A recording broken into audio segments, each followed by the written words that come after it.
Red Ice Radio for the Seeker.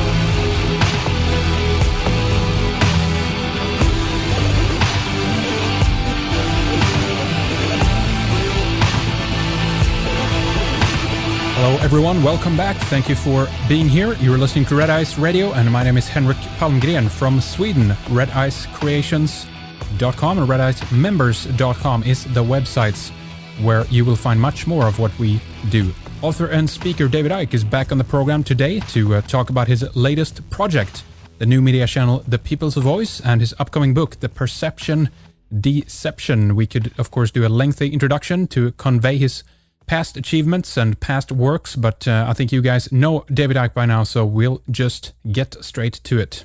Welcome back, David Icke. Good to talk to you again. Hope you've been well since we talked last time, David. Welcome back. Thank you, Henrik. Yeah, it's been quite a while, actually. It's been an incredibly productive time at this end, and I've just finished a book that's gone to the printers called The Perception Deception, which is about 1,000 pages and nearly 1,000 illustrations and images, and is I think the best thing I've produced, and certainly the most comprehensive. It's a funny thing that I've been working on it for about best part of 2 years with a break to do the Wembley Arena event last year. Right. And when I get into something, I get into something. So it's like, starting at 6 a.m. and going through until I'm falling asleep every day. Feeling. So that's gone, and it's one of those books where when the postman arrives with it, it's gonna be on the back of a truck or something, or he's gonna bring one of the weightlifters with him, because his funny thing is, despite that scale of effort and time, it's the easiest book I've ever written. It's big because it connects so many dots, but it's the easiest book I've ever written. And it's like, we all have those moments on the journey where suddenly the kaleidoscope moves and you can see it clearer than you could before the kaleidoscope moved. And I had a few of those happen to me when I was writing it. And then I just finished that and I thought, whew, gonna have a little breather for a couple of weeks, and then I had this idea for a censorship-free internet television radio station, which I'm calling The People's Voice. Yeah. And there was my chill-out time gone, because we were straight into that. And my goodness me, it's we're trying to get on air by November, and the moment we're on schedule. And my goodness me, when you know that if you think too much about something, then there'll be a long list of reasons why you shouldn't do it. And so I knew that if I thought about it too long, that's what would happen. So I jumped 2 feet. It would seem too insurmountable and just get tired of it before you even begun, right? Yeah, exactly. So you think, okay, we'll meet each challenge as it comes, as they say in football. We'll play every game as it comes. Yeah. And that's what we're doing. And there are many challenges, but they're being overcome, and we've definitely caught a wave with it because of the synchronicity of things dropping into place so quickly. Well, that's great. So what was the main kind of thrust? I mean, I want to ask you about the book later too, David, and see what the inspiration and drive for that was in the perspective from the kaleidoscope, as you mentioned. But if we talk about The People's Voice for a little bit, why, what was the deeper drive for that? Did you just, to try to get, I mean, the technology is so advanced at this stage that it's practically capable of giving everyone a voice to get it out there, but you want to kind of amass it onto one network. Is it a network, or what do we call it? Well, yeah, you call it. People can call it what you like. What we're aiming to do is to put this information out in different forms across the whole spectrum of information, 24 hours a day. Yeah. If not at the start, and that's what we're planning. But if not at the start, then pretty soon afterwards. So it's a massive ask, and it's a massive project, and miraculous in many ways in terms of the things that have to happen to make it happen, but they are happening. What happened, Henrik, is what I've been doing for the last nearly 25 years since I had my top of my head blew off and saw the world differently, is I've been following my intuition, and I have this. A process, if you like, whereby I'll get a feeling that I need to do something. And what I'll do is I will open the space, if you like, to allow it to happen. I'll give it the chance to manifest in the sense that I'm not saying, "Oh no, I'm not doing that. I'm not doing that." I'll just say, "Okay," or this process that people go through where they go, "No, that's crazy. I can't do that." I don't do that. I just say, "Okay, I'm open to it." And you see if the energy flows with it or whether it doesn't. If it doesn't, you don't go with it. If it does, you go with it. And what actually happened with the People's Voice was a ridiculously quick unfolding of this whole project, because I think it was in May. I was visited by a journalist from the UK Sunday Times, this so-called intelligent broadsheet newspaper.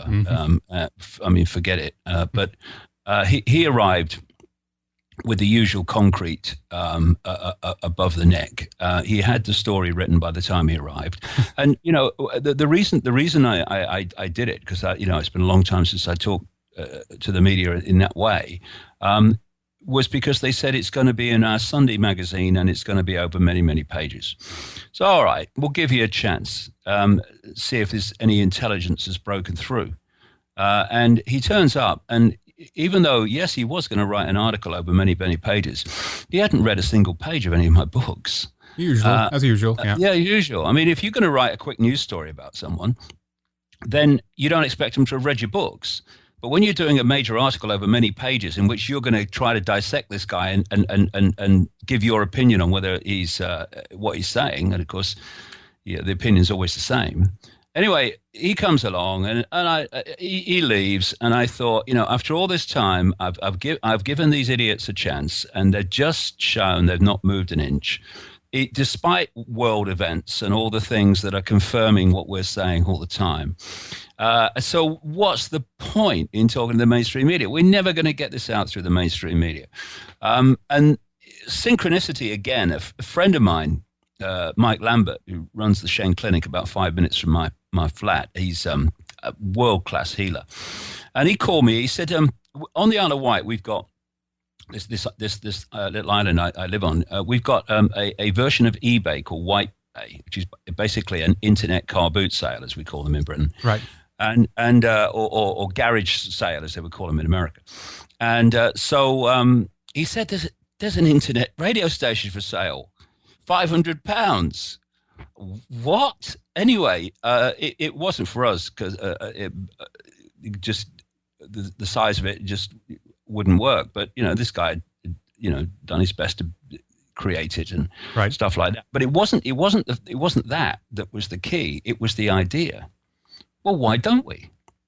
Why don't we create with, as you say, the technology now? We've kind of created. Well, we're in the positive version of a perfect storm, because the technology's available now to put internet television on the television in the front room. Yeah. But by staying on the internet, you've dramatically reduced your costs, and you don't, up to this point anyway, get caught in the regulation of what you might call mainstream television, which says what you can and cannot say. Yeah. Because in terms of the idea and what was happening when I was getting the idea, these words were just going around. Sitting in this very chair, funnily enough, these words kept going around my head: the people's voice, the people's voice, the people's voice, the people's voice. I thought, I'll have that one. That's good. I'll have that. So that's what we've called it. And my whole point in going for this was, it had to be technologically the best we can do. Something that is not two people with a can at their ear with a piece of string between it, but actually serious technology. Mm-hmm. And so we had to raise a lot of money to do that, because we could have raised a small amount of money and done a bit, but other people are doing radio shows and stuff like that.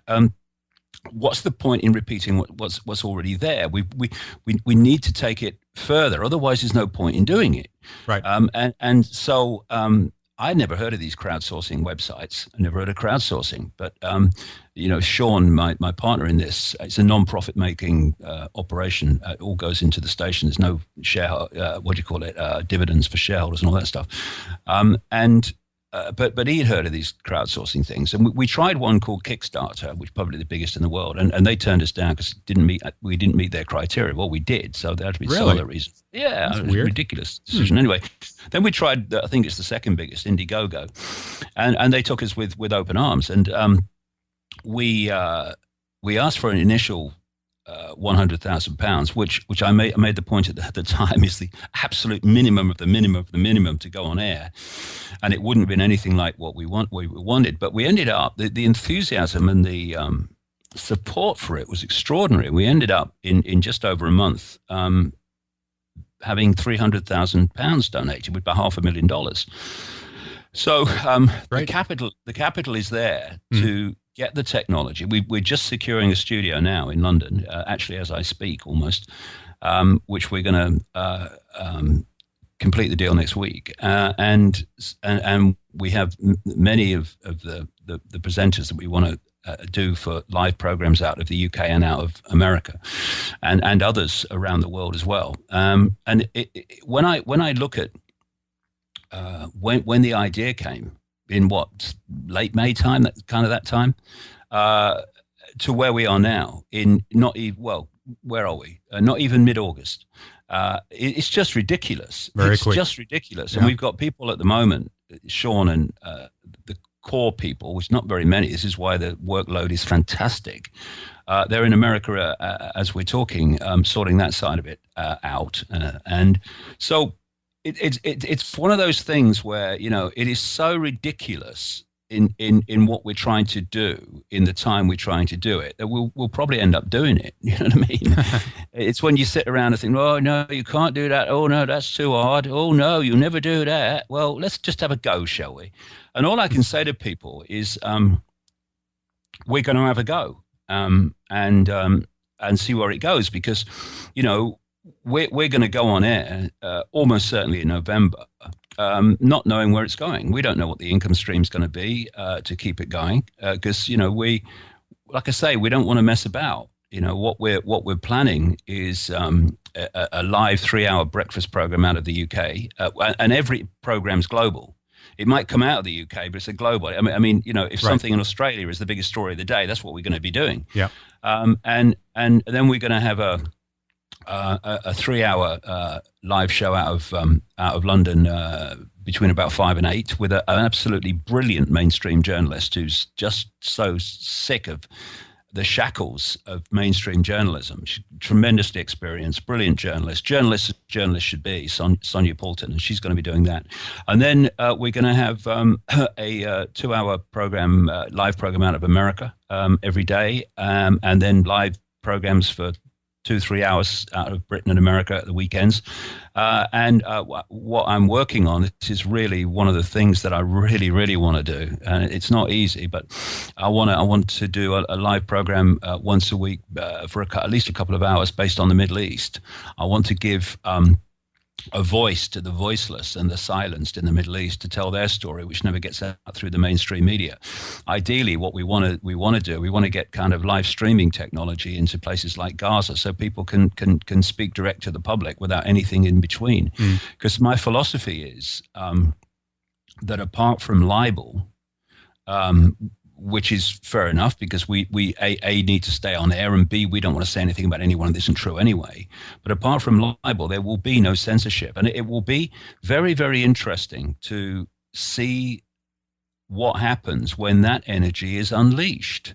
It's not say what you like and don't be challenged. But we'll challenge what is said with incisive, intelligent, informed questioning and debate, not by saying you're not going to be allowed to say it.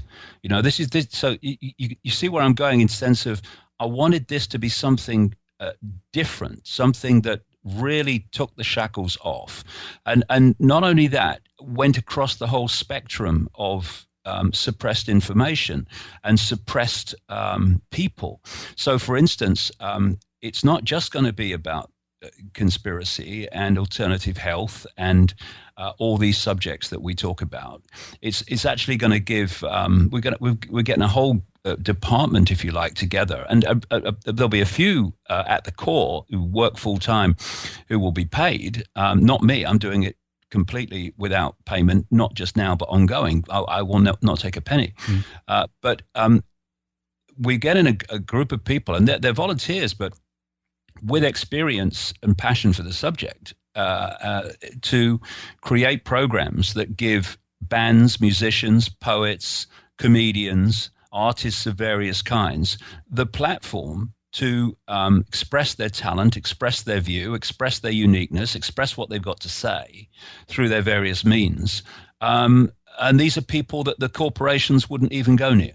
And the other thing we want to do, I've got programs in mind like the People's Video. These are programs where we show videos on various subjects that have been made by members of the public. I mean, you know, as we all do that are in this arena, that, you know, you can go on the internet and some person you've never heard of from some, you know, obscure place in the Midwest or something puts a video on YouTube about a particular subject, and you think that's freaking brilliant. Yeah. Oh, yeah. There's so much talent out there that is not getting an audience, an audience of the size that it deserves.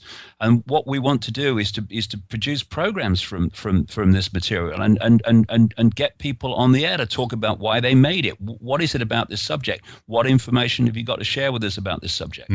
We want you know, people that make documentaries. We're already being offered some great documentaries that have had very, very small audiences so far, and we can expand on that. And so it's an exciting thing. And my great interest is to see what happens to the energy and the dynamic once people realize, hey, we can actually say what we think. Because, you know, when people like me go onto the mainstream media, with the odd exception, the person that's interviewing you, they seem to think it's their duty to make you putting over your case and your information as difficult as possible. Yeah. So they'll ask you a question, and you get halfway through the first sentence, and they're in with another one. Oh, and sure. it's like oh, we've got, you know, and you know. My philosophy on journalism and communication is simply this. Yes, you ask incisive questions, but you let the person answer them. And the judge of what the person's saying should not be the interviewer, usually in the mainstream media, completely ignorant of the subject anyway. They should be the listener or the viewer. That's right. You know, let the person speak. Ask questions you think that the viewer would ask in the light of what the person said, but then let the viewer or the listener be the judge for themselves, not for everybody, for themselves, of the validity of what that person is saying. Absolutely. So when people come on the People's Voice saying what will be perceived as far out things, we're not going to say, okay, we'll just say what you like and that's it. We'll be saying, well, hold on a second. What about this and what about that? And how do you explain that? And all that stuff. But we're going to do it in a respectful way. Yeah. A way that allows people to say what they've got to say in a space where they don't feel threatened, where they don't feel that they have to go on the defensive because they're being aggressively challenged. That's not going to happen. Very important. To people like that. And what happens then is when people feel they're in a space where they can say what they like and that's going to be respected, not necessarily agreed with, but respected, then you get the best of people and you get the flow coming out of people that you wouldn't get otherwise. So there's some of the ethos of what we're trying to do. Yeah, well, exactly. You're so right. It's really about creating that kind of environment, and just as to say, you by challenging and questioning, of course, why a person has come to the conclusions they have, and you're urged to inquire where the information comes from, etc. But when you do that in that process and in that manner, I think you manage to lay it out so much more, better for the audience as well to get an understanding of where it comes from. What mainstream media does is that they shut that down, that process right away. And if it happens to be something that actually makes sense in any way, then, the expert comes on 5 minutes later and breaks down for you why this guy's wrong or what have you. Or they wheel them out, the professional kind of demolishers. And that's another interesting area because we're going to have science programs that are going to look at science in a dispassionate way. In other words, we're going to look at the evidence rather than the song sheet. And what we want on some of those programs is to get these mainstream scientists on. Because what happens, as you well know, in the mainstream media environment is the so-called expert, because he's articulating the norms. He went to university. He's a professor. Appeal to authority. Know what he's talking about. Yeah. Oh, yes. Oh, what did you think about this? Oh, I thought it was a load of rubbish. Oh, thank you, Professor. And now the weather. What never happens, or very rarely happens, is that they're questioned on their beliefs. Well, that's right. Yeah. So what we want to do is get these people on, and again in a respectful way, not the way they treat us when we go on mainstream programs. Say, hold on a second, what about this? What about that? What about the other? And what will happen, because the mainstream science is a house built on sand, shifting sand actually, a tidal wave going through sand. So these things will come out. Actually, they don't know what they're talking about, but that will only happen when we have an environment in which the pursuit of truth for truth's sake is there, rather than coming from this person must be crazy or on the make because he's saying something that is at odds with mainstream society. Well, there has to be a dialogue between these areas as well. Otherwise, all that will happen is an intense polarization, and you'll have two camps at each other's throats fighting with each other, and that's never going to solve anything. So why not exactly open up? That's been my philosophy as well. Let's try to bridge that gap a little bit and see, and again, let the audience decide for themselves. All right, what makes more sense with the time that we had available to present the different sides and everything, and I think that just, well, it's going to lead to a more intelligent audience as well, I believe, where they can, reason for themselves. Otherwise, again, we're just back to either you're preaching to the choir on, group A, or you're preaching to the choir for group B. And what does it matter then if no one evolves watching the stuff? What does it matter, right? Exactly, and that's why as much as we can, and I say as much as we can, because to do what we want to do in this arena, people with mainstream views need to agree to come on and talk about them. And there will be some reticence from some of them, because they'll think, hold on a second, I'm not going to get a free ride here with my views. I'm going to have to justify them. Yeah. And I tell you what, people would be amazed to see some of these pillars of the scientific establishment under questioning about their beliefs when it becomes clear that actually they don't know what they're talking about. Yeah. When you get people like Professor Richard Dawkins, the Oxford University, who's almost made it his life's work up to this point anyway to rubbish alternative healing and alternative versions of reality, saying that the reality is not malleable, but at the same time saying that his knowledge of quantum physics is foggy. That if ever I've heard pseudoscience, it's that, and yet that's the great line that they throw at people who are challenging scientific orthodoxy, which is it is pseudoscience. Yeah. Well, what I want to do is to get people together and say, well, okay, let's just debate this in a relaxed way, and let's see where the pseudoscience lies. And you're right. You see, what has happened with science, because it's been hijacked and taken over and the song sheet written, and it's policed by who gets the funding and who gets the kudos and who gets the credibility factor within the scientific community, so that people who speak the norms, they get the titles and the funding and all the rest of it. It's very collectivized, everything. Yeah. Yeah. The one gets marginalized. Funny enough, I was talking at a music festival the other week, really, in England, called the Secret Garden Party. And I talked for an hour, and when I went on the stage to talk, I didn't know what I was going to say. I didn't think about it, and I did that consciously. I thought, I'm just going to let this flow, but I knew I was going to start.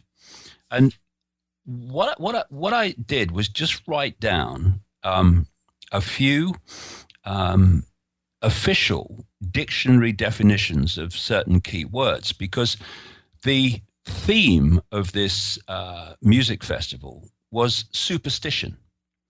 And I find it fascinating when you take words and you look at their official definition and you break them down. It tells you a heck of a lot about the energy and the perceptions that surround the use of language. Yeah. So I started. It's funny. I didn't expect I was going to talk about this today, Henrik. But I just looked across, and just to my left is the crumpled up bits of paper that I actually wrote these definitions on. I think they call it synchronicity.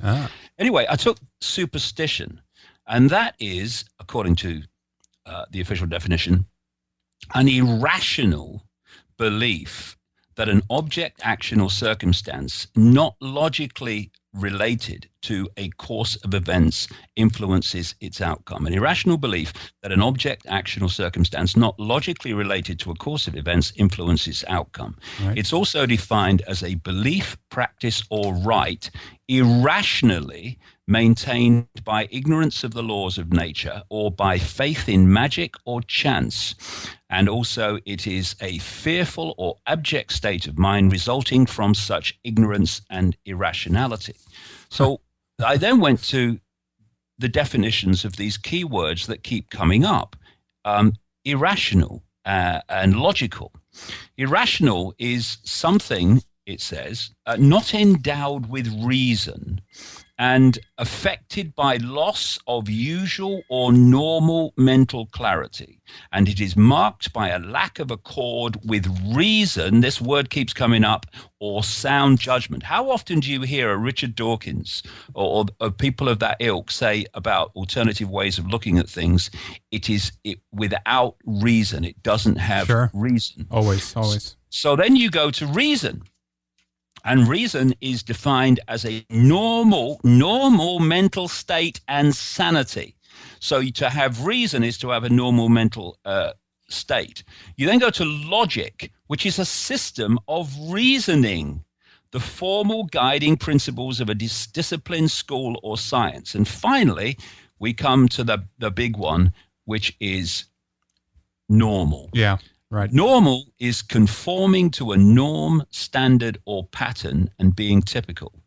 It is relating or characterized by average intelligence. So if you're normal, you officially have average intelligence. I'm glad I'm not normal.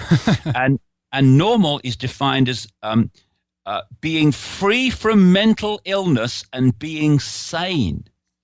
Yeah. And rational, obviously the opposite of irrational, is having or exercising the ability to reason, being of sound mind, sane, and being consistent or based on reason, logical. So then when you bring these words together, these recurring words to rubbish alternative thinking and alternative views of reality in all its forms, it comes down to them being having a lack of reason, not being logical, and being irrational. The point I was making at this music festival is, but what do they mean? What do they mean? Everything and every perception is a point of observation. It is a point of observation from a certain perception of reality and a certain perception of possibility. Therefore, from mainstream science's perception of possibility, basically, although they know and have to, unfortunately, and they it's their worst nightmare, but they have to acknowledge that quantum physics and such like exists. But then they just, as we say in Britain, cock a deafen and ignore the fact that it does exist when they carry on with their particular discipline. So we have a situation where they are, from their point of perception, looking at the world from the point of view that basically the world is solid, that everything's apart from everything else, that what you see is what you get and all the rest of it. Yeah. And from that point of view, that is their version of reason, logic, sanity, normal, and rational. But when you move to another point of observation, which says that actually the world is not solid, it's holographic, that everything is connected to everything else because everything in the end is one infinite awareness having different experiences through different points of observation, different points of attention, then you start to realize that the base form of everything is energy. In our reality, it's waveform information. And what we're seeing as the so-called physical world is merely a holographic projection of that information. Now, from that point of view, the reason, logic, and normal perception of everything that comes from the mainstream science point of attention, observation, and awareness is anything but reasonable, anything but logical. It's ridiculous because simple thing. It's one of the points I made at this event. If you come from the mainstream scientific view, which I've just described, homeopathy is impossible. It's the fact that it has any validity is impossible. And so from that point of reason, they say you cannot dilute a substance over and over again until there's none of the substance left, and for it to have any effect, that's ridiculous. Why do they say that? Because they don't understand reality, and all they can think of is physical when there is no physical, and thus when the physical in their perception of reality, i.e. the substance, is diluted into something they cannot any longer measure, it must be impossible to have any effect. But then when you go to the other point of reason, where people like me are coming from, you find that actually the universe, the reality that we're experiencing, is simply information. It's information interacting with information. It's information being encoded, information being decoded, and the dynamic of that is the reality that we experience, and many realities that we are subconsciously experiencing. And so when you look at the experiments, for instance, at the Aerospace Institute in Stuttgart, Germany, where they found a way of photographing information in droplets of water. They took a flower. You can see this on the internet. Water has a memory.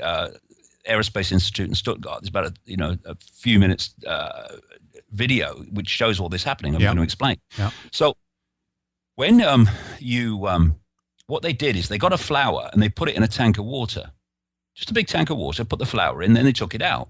And then they took individual droplets of water and they identified the information in the droplets. Every single droplet had the flower in them, every single one. And then they got, even though the physical, quote, flower had gone, the information of the flower was still there. So then they got people from the local community to come. And they got a big tank of water, and they asked people, each one, to take 4 droplets of water from this big tank of water, put it in a little dish with their name on, and then they, again, looked at the information in the droplets. In every single case, the 4 droplets were basically the same. I used a photograph of some of them in my last book, or are the same. They look the same, but every 4 droplets is totally different to all the other 4 droplets. In other words, the process of someone, an energetic field we call human, interacting with the energetic field we call the water, that energetic interchange has impregnated itself upon the droplets of water in the time it takes to go, thank you, I'll have that one, drop, I'll put it here.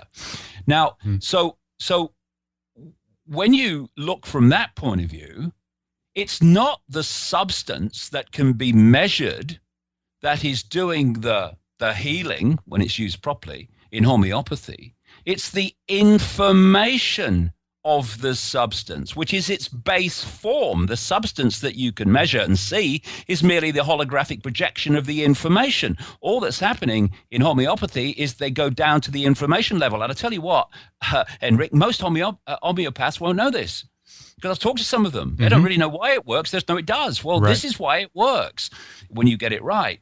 And so from that point of view, homeopathy is perfectly logical, and it is quite obviously has reason. But from the other point of view of mainstream science, it's neither logical or has reason. Why? Simple thing, nothing more. Point of observation, awareness of reality. And this is going on all the time. And what is taught in the schools, in the universities, what is poured out on the media all the time? The mainstream version of everything. And therefore, when you have interviewers interviewing people who are coming from a different view of reality and everything, they are coming from the point of reason and logic, actually no reason and illogical point of view that mainstream science is coming from. Therefore, they cannot work out how what you say could possibly have any validity.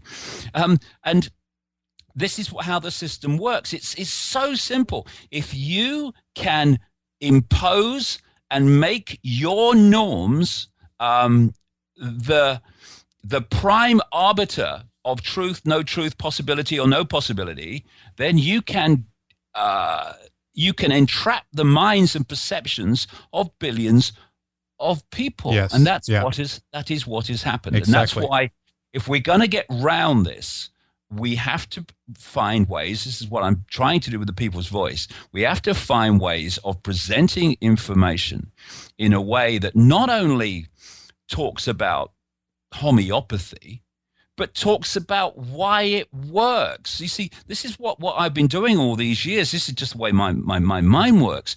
I want to know why. When I realized that a few people were manipulating world events, I wanted to know how they did it.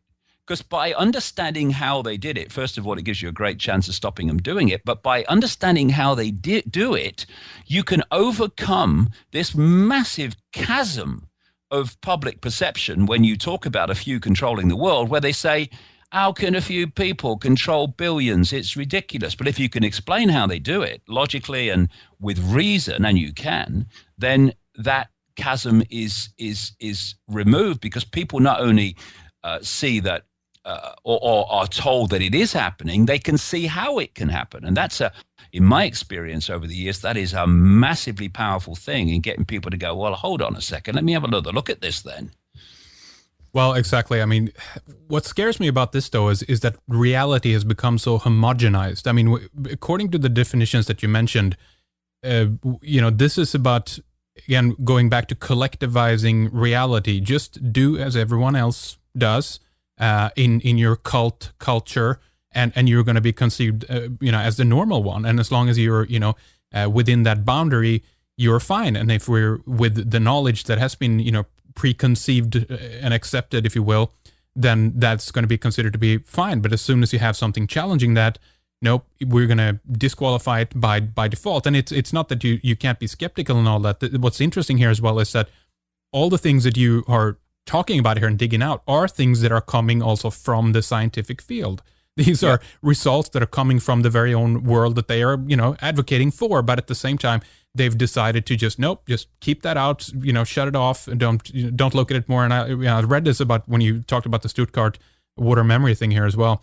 There, people that are fighting that online now as well. That it's just a myth. Don't look at that. It's all, So this is what you're stuck with. But the bottom line is that people have to be free in their own minds, and they have to have they have to be allowed to have a different point of view, as you said, on reality, if they so please. It doesn't mean that they are correct, but it doesn't mean that they're by default wrong either. We're trusting objective reality to people's senses ultimately, and their ability to document reality properly. And as that's even that has been shown to not work, by a simple thing like telephone or what have you, that people's ability to remember things and events, and then we rely on those things to document it, etc.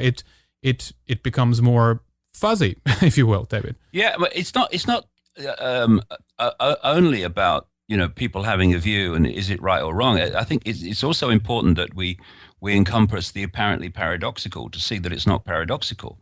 You see, you can, for instance, you can look at a house very, very close up, so that all you can see is one brick. And you can say, actually, this is a very, very hard substance. It's a reddish color, and all that stuff.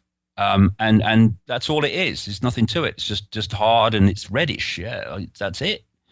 Then you can be on the top of the hill, a mile away, and you can see that brick is part of a house, which is part of a street, which is part of a town, etc. Yeah. And both are true. Yeah. It's only the point that you're viewing them from that is different. So there are many things that people say about reality, and on one level it's true. But if you go to another level, then it's actually the opposite is what you see. But at the point of experiencing, both are true. It's just the point that you're looking at it from. And we don't encompass this because people have this fear of not being absolute with everything. I've noticed that when people are in a situation where there's a state of flux, either in what's happening to them or in their perceptions of something, they get uneasy and they need to solidify it into an absolute to feel comfortable. Right. Yeah. And within infinite reality, when we're experiencing all possibility, there are no absolutes. There's only what you're experiencing in the moment.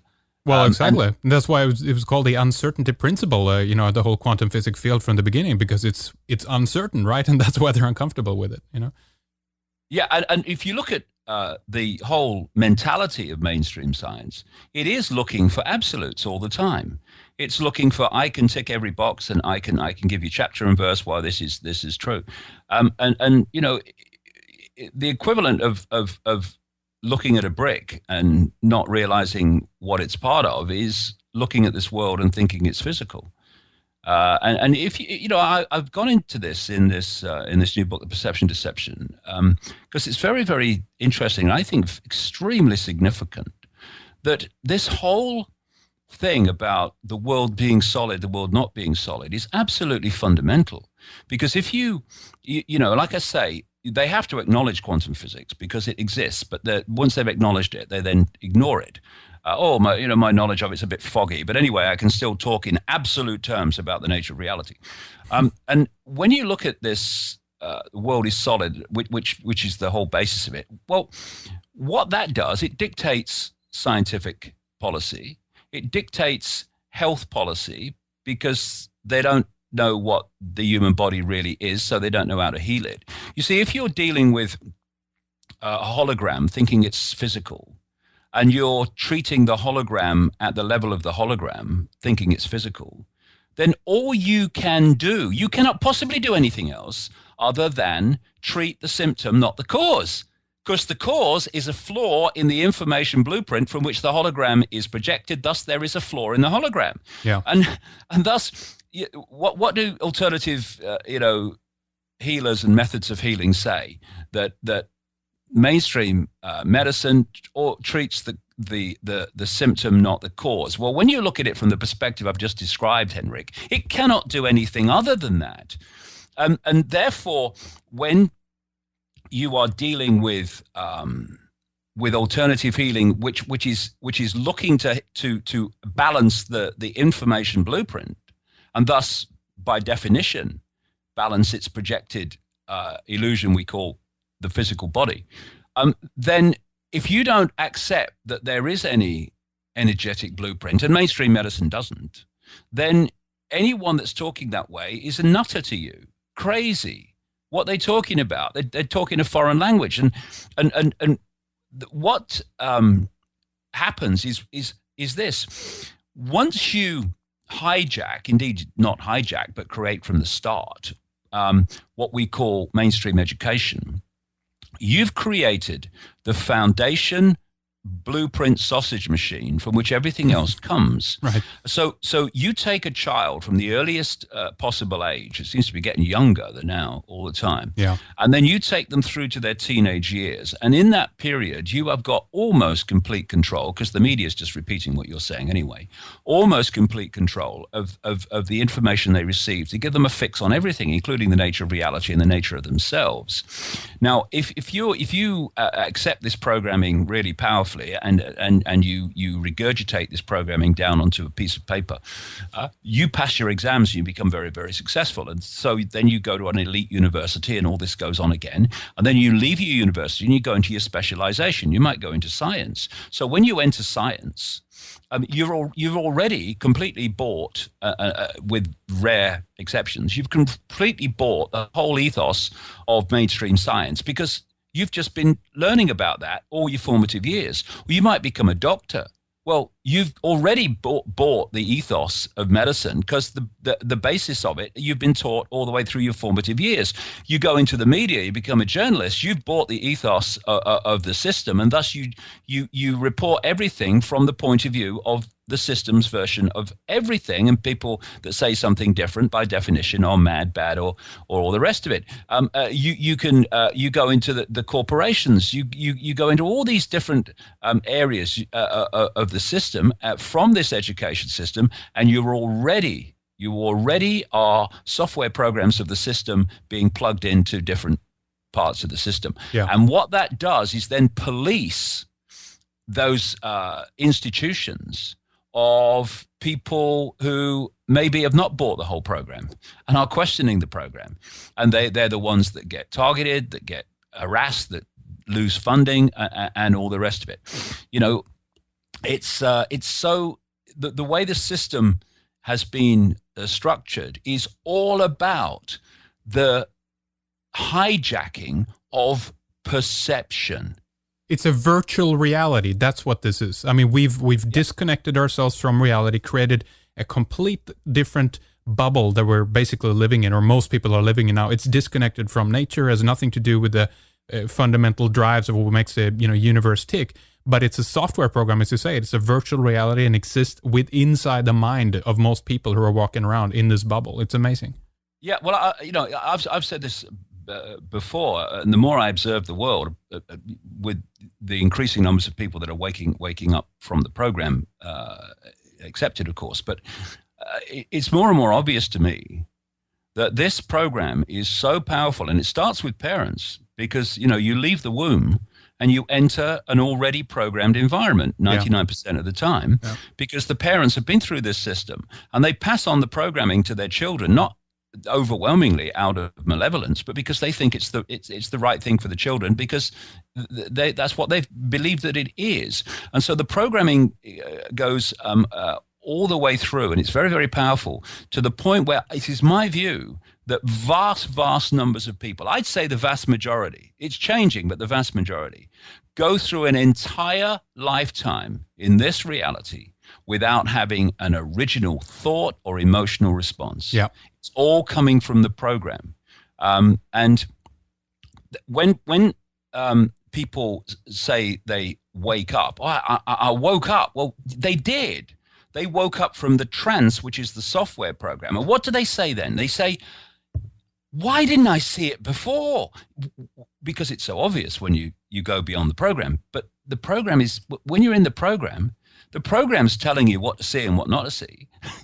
And it doesn't want you to see that it's a program. Sure. So, so round and round the garden we go. Yeah. And the only way of escaping the program, in my view, is to move from mind into consciousness. And these are words, and we use them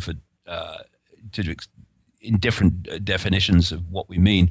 What I call mind is that which is dominated in its perception of reality by the five senses. And that I call mind. And then consciousness is that which is beyond that. It's all the same thing in the end, but consciousness has a different point of attention within infinite awareness to mind, whose point of attention is dominated by the five senses. And the idea, if you get to the bottom line of this whole conspiracy, and I called the new book The Perception Deception, because that's what it is. The whole thing's about the deceiving perception and manipulating perception, because once you've got someone's perception, you've got their behavior.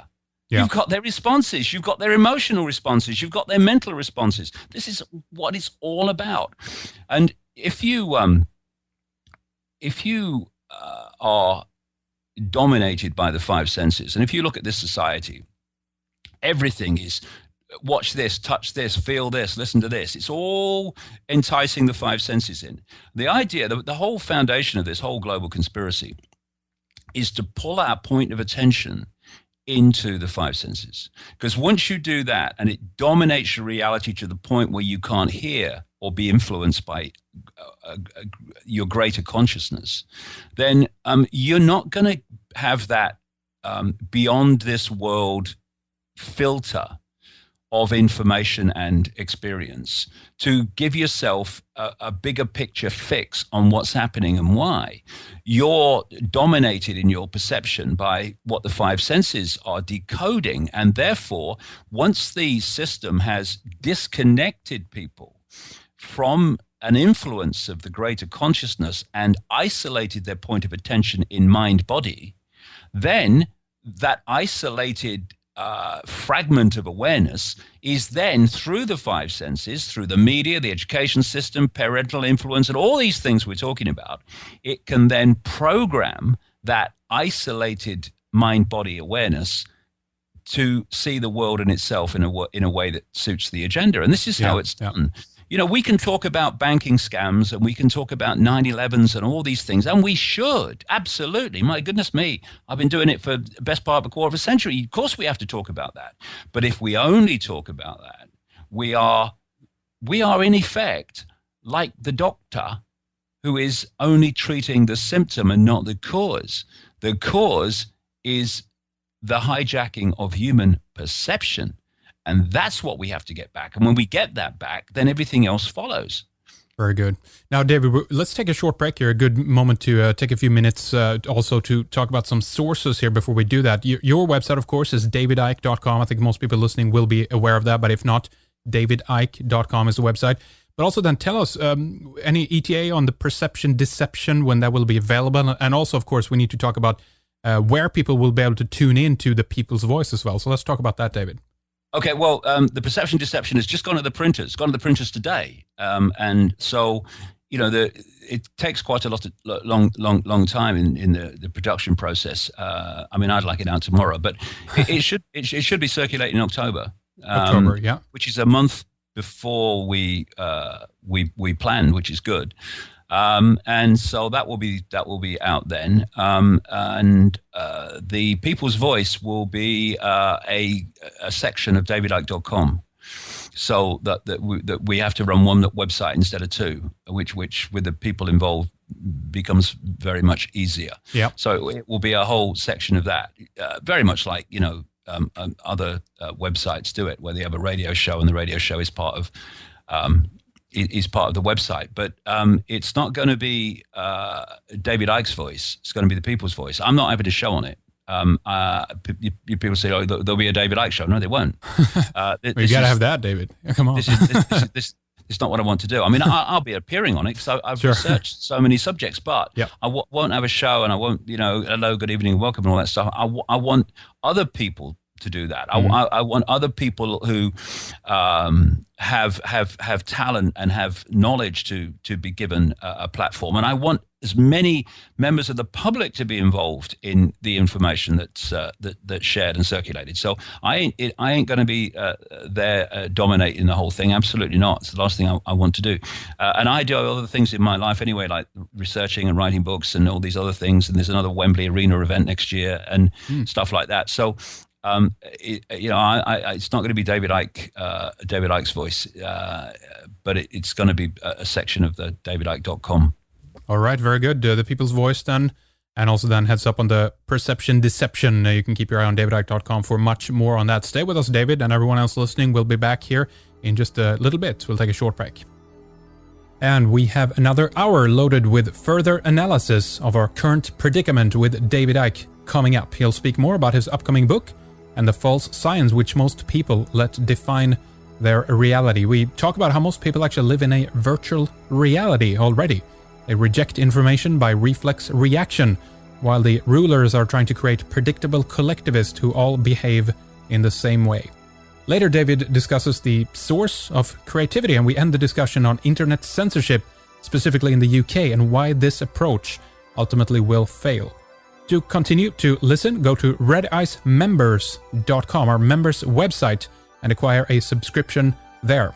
All our programs in their entirety are available there for you. We have shows going back to 2006. And one of those first programs we did, by the way, was with David. And we have about 10 great interviews with Icke in the archives, together with 700 plus other programs on many different topics, all designed to make you question our spoon-fed reality. So I hope you enjoy that. Upcoming on Red Ice Radio, I have Warren McLaughlin on the dark side of Finland, a follow-up to our programs on the Nordic model and the situation in Scandinavia. After this, Nathan Fraser, Charles Eisenstein, Frater X, and Suzanne Venker, to name a few. We'll talk to you and David right after the break. Thank you for listening.